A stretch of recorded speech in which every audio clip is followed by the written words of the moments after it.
Hi everyone and welcome back. In today's video I'm doing a mixed media art journal page tutorial, and I'm going to be showing you guys exactly how I created this page in my journal. And I'm going to be using some collage elements today. I have a napkin and I have a set of collage cards, and those are the Leading Ladies collection. And I'm going to leave a full list of all the supplies and the materials that I used in the description box below. So if you have any questions about the exact stamp set or the names of any of the colours of the paints that I'm using, then you can find all that information in the description box, along with links to the printable graphics that I've used today. So the first thing that I've done here is I've glued the napkin down onto the background, and I'm using my small Dylusions journal, and I've separated the napkin in half. So I've taken the backing layer off the napkin, and here I'm just gluing it down with collage medium onto the background, and I'm layering up the napkin in places to make sure that it covers the whole background.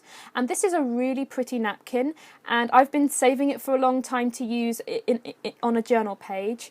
And in a moment you're going to see me cover up the whole page with paints, but I just wanted to say that if you have these a really lovely napkin like this, you don't have to cover it up. It would look really nice as a background on its own. I had a very particular vision for what I wanted this page to look like, so I went and I covered it up, but I think this would make a lovely background just on its own. And napkins are really nice for collaging because you can layer them on top of each other, and because they're often almost semi-transparent, you can layer them up and get a really nice layered effect. So once the collage glue was all dry, I'm now applying some paint, and I did set aside some of that napkin to use in the focal points a bit later on. So even though I'm covering it up, most of it now, I have saved some of it, and you'll see it come out again in a moment.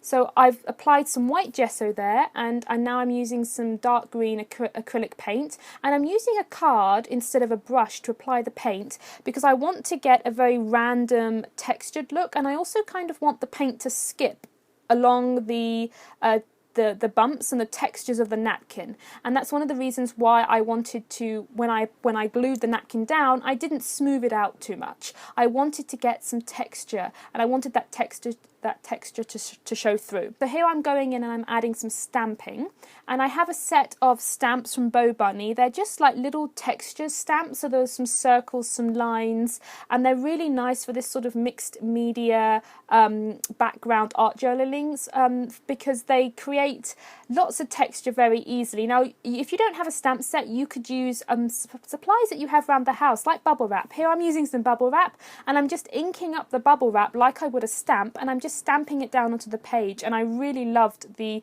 textured circles that it gave me. And I've been using bubble wrap quite a lot in my art journal recently, and it's one of my favourite supplies to use. And you don't even have to buy it normally, because normally when you get a package or something, there's not pretty much always bubble wrap in it. So it's a very useful supply to keep in with your craft supplies. So now I'm just going in, I'm just adding lots and lots of stamping with the black ink, and the black is quite bold, but I needed it to be very strong because there's a lot going on in the background. There's the pink in the background. There's also a bit of orange peeking through because some of the flowers of the napkin had orange in the centres. So there's bits of green, bits of orange, bits of white peeking through. So I really wanted quite a lot of black in this piece as well. So now I'm just going in and I'm adding a little bit of white gesso with the fan brush, and just kind of scraping the fan brush across the page very lightly, just to tone down the background just a tiny bit. And if you are working on a page and you find that your background has become over busy and it's too bright and you want to tone it down a bit, but you don't want to lose all your hard work, then using a little bit of gesso, because gesso is normally semi-transparent, you can just tone it down without covering up everything that you've done, and it just tones it down a bit. So I find that works very well for me. And here I've cut out one of the collage cards that I'm using, and this, as I said before, was from the Leading Ladies collection, and there's a link to this on my website in the description box below, and there's lots more information about this particular set of graphics on my website. So what I've done is I've cut out the girl that I want to use as my focal point, and there you can see the bits of the napkin that I saved to layer up on top as the focal points, and I matted the collage card onto a piece of grey cardstock because I felt like it needed to stand out from the background a bit more. And then I went through my collection of butterfly digital stamps, and these have all been printed out onto marker cardstock that I can use my markers on. And I just went and I picked 3 that I felt would look nice. And when I'm picking focal points, particularly things like butterflies or flowers or leaves, I try to pick odd numbers, and 3 is a very good number to go for, just as if when you're choosing colours for a background for a mixed media page like this, it's often good to work in 3s. I find it's very hard to go wrong if you stick to 3 colours or stick to 3 focal images or embellishments. So I'm using my Copic markers to colour in the butterflies, and I'm using a selection of greys here.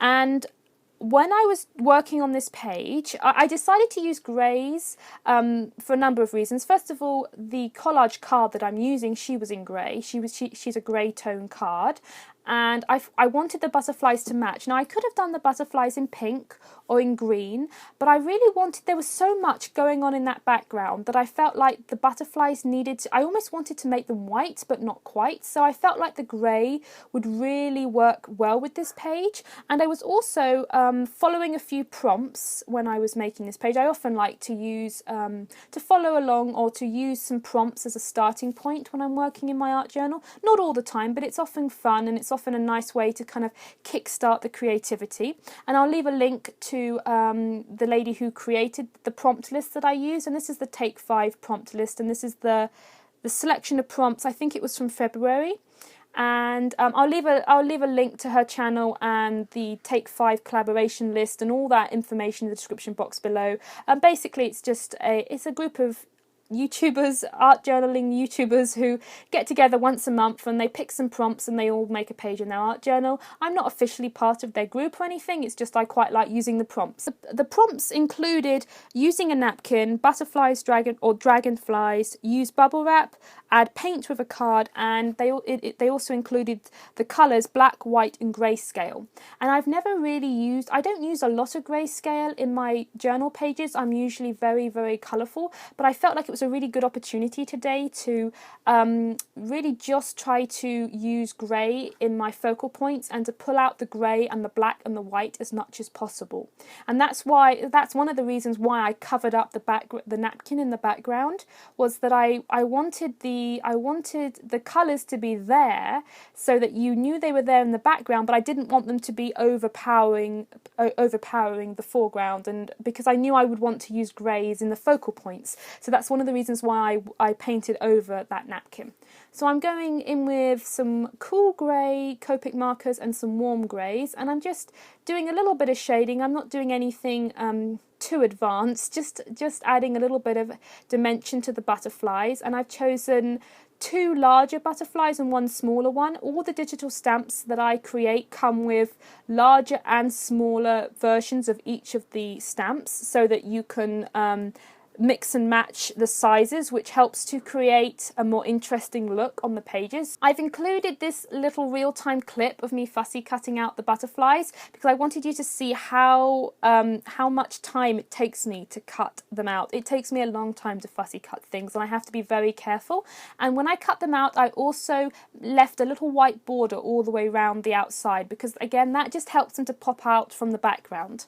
And now I'm taking the collage card and I'm going in with a white and a silver pencil, just to kind of add a little bit of dimension. And that's one of the nice things about these grayscale cards, and I'm going to do this again in another video, I think, but the grey can be used as an underpainting. So if you wanted, you could go over the image with coloured pencils, and you could, or paints if you wanted, and you could completely colour the image in and use the grayscale, the grey design as an underpainting, and I think that would look really nice. And I will be doing that in another video. But for this video, I just added a little bit of pink to her cheeks and her earrings, just to tie her into the rest of the page. So here I am gluing down those, gluing all the focal points down.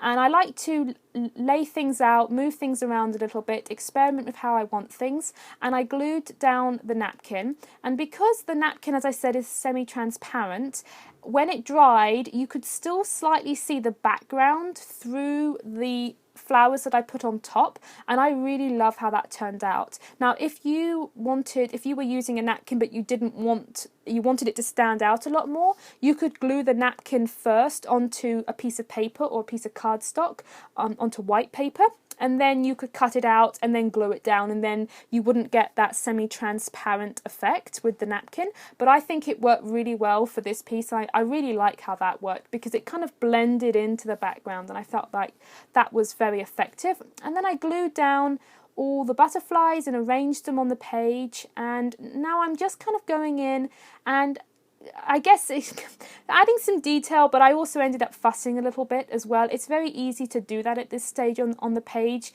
I find it quite hard sometimes to know when a page is done, and I normally go in and I often leave adding white highlights with the paint pen, or just adding any details with my paint pens as the last thing I do on the page. And I added some sparkles to the butterflies and added some dots and added a little bit of an outline to some of the flowers with the paint pen. And the paint pen is opaque. This is the Posca paint pen, and it's definitely if you're looking for a white acrylic paint pen or a white opaque pen, then the Posca pens are really good. I've been using them for years, and they're my favourite. And now I'm just going in with some black ink, and I'm just going round the edges and making that into a bit of a border.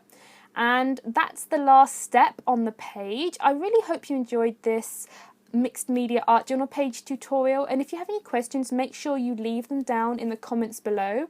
I make a new mixed media creative collage tutorial every Tuesday and a drawing or sketchbook video every Friday, so I hope you'll come back again if you like these sorts of videos, and I hope you all have a wonderful week, guys, and I will see you again next time.